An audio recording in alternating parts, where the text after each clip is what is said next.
If you were to step into the village of Cranford in the early 1840s, you might feel as though you had stepped into a world governed by a very specific, very delicate set of rules.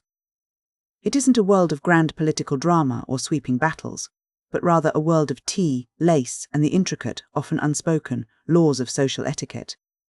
It's a society almost entirely composed of women, widows, and single ladies of the middle class who have created a cocoon of gentility to protect themselves from the changing world outside. Elizabeth Gaskell's Cranford is a study of this cocoon. The women of Cranford live by a code of elegant economy. This is a polite way of saying they are often quite poor, but they are far too dignified to ever admit it. They manage their dwindling resources with such grace and careful ritual that no one would ever know they are struggling, provided they follow the rules of calling hours, the proper way to serve tea, and the strict avoidance of anything vulgar. The peace of this carefully maintained world is first shaken by the arrival of Captain Brown. He is a half-pay officer, and he is a man who simply does not understand the local unspoken language. Where the ladies of Cranford use euphemisms to avoid talking about money, the captain is blunt. He talks about costs, he talks about his finances, and he discusses things that the local ladies find deeply unsettling. He is an outsider, and his presence creates a friction that tests the community's commitment to its social rituals. At the centre of this social circle are the Jenkins sisters. There is Miss Jenkins, the elder, who is the formidable architect of Cranford's social order. She is the one who ensures everyone stays in their proper place and maintains the standards of decorum. Then there is her younger sister, Matilda, or Mattie. Mattie is much gentler, more observant, and far more compassionate. While her sister is busy enforcing the rules, Mattie is often the one quietly noticing the human cost of those rules. As we follow the story, we see that this social stability is actually quite fragile. The Brown family, despite their initial friction with the community, eventually finds a way to integrate, but tragedy strikes them. The captain's daughter, Mary, falls ill and dies, followed shortly by the captain himself. This leaves Jessie Brown, the daughter, in a precarious financial position. The social order struggles to figure out how to handle a woman in such a vulnerable state, especially when Major Gordon, a former suitor of the family, enters the scene, bringing a new layer of romantic and social complexity. As the years pass, the leadership of Cranford shifts. The death of the formidable Miss Jenkins leaves a massive vacuum. Mattie is left to manage their household and their dwindling finances alone. Without her sister's iron-willed guidance, Mattie finds herself facing the reality of their situation without the shield of her sister's authority. It is during this time that the past begins to catch up with the present. We learn about a secret from decades ago. A local man named Thomas Holbrook had once loved Mattie. He was a yeoman, a man of the land, and in the eyes of the strict social hierarchy, he was not a gentleman in the way the Jenkins family required. Mattie's sister, Deborah, had effectively blocked the match to preserve their social standing. When Mattie eventually encounters an elderly Holbrook, the realization of what she lost, a life of perhaps greater warmth and less pretense, is deeply moving. His death leaves her in a state of quiet, reflective grief, a moment where the rigid rules of the past collide with the personal regrets of the present. While these personal dramas unfold, Cranford also experiences moments of collective tension.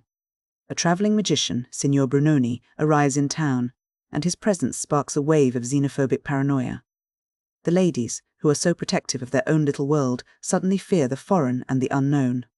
However, this tension breaks in a very human way.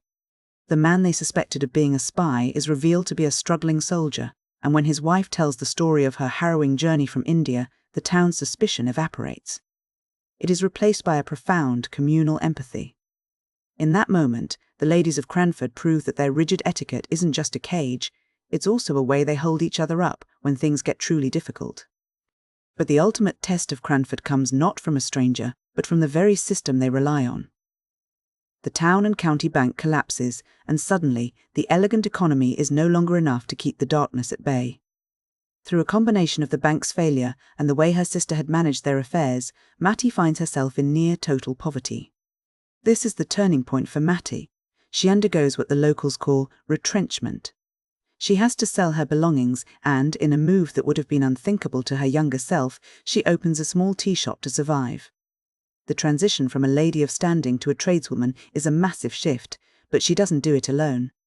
She is supported by her loyal servant, Martha, and the local grocer, Mr. Johnson.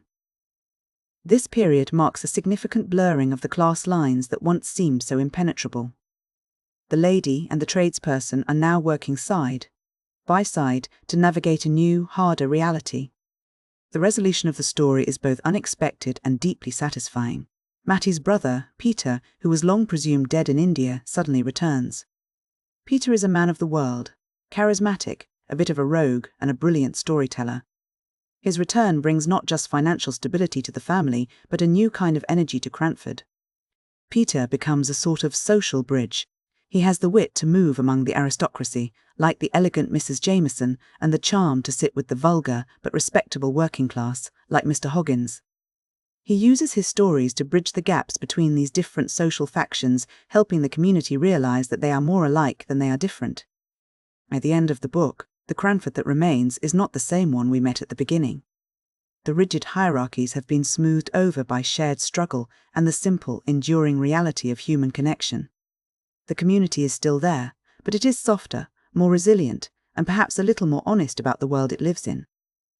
When we look back at Cranford, it's easy to see it as a quaint, almost sentimental story about a group of ladies. But if you look closer, it's actually a very sharp observation of how people use social ritual as a shield. For the women of Cranford, etiquette wasn't just about being polite, it was a defense mechanism. If they could control the way they spoke, the way they sat, and the way they received visitors, they could pretend that the Industrial Revolution and the shifting economic tides weren't actually changing their lives. They could maintain the illusion of a permanent, unchanging status quo. The book explores the tension between appearance and reality. The elegant economy is a beautiful mask, but it's a mask that hides a very real struggle for survival. Gaskell shows us that while these rituals provide a sense of dignity, they can also be a barrier to true connection. It took a financial catastrophe and the death of the old guard to force these women to look past the rules and see the people standing right in front of them. There is also a strong commentary on gender. Cranford is a feminine space, a world where women exercise a specific kind of power. They may not have political power or economic dominance, but they control the social fabric. They decide who is in and who is out. The story shows how this feminine social structure functions as both a support system and a cage. It provides a sense of community and safety, but it also demands a high price in terms of conformity and the suppression of personal desire. The character of Matty Jenkins is perhaps the most important part of this exploration. Her journey from a protected, sheltered lady to a self-sufficient tea seller is the emotional heart of the book. She doesn't lose her dignity when she loses her wealth. Instead, she finds a different, more authentic kind of dignity. She learns that being a lady isn't about the tea service or the calling cards, but about how you carry yourself when everything you thought was permanent is stripped away. In the end, Cranford suggests that while the structures of society, the classes, the rules, the hierarchies are constantly shifting, the things that actually hold a community together are much more fundamental.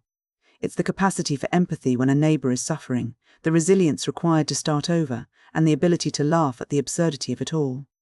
The rigid rules of the past were replaced by something more flexible and, ultimately, more human.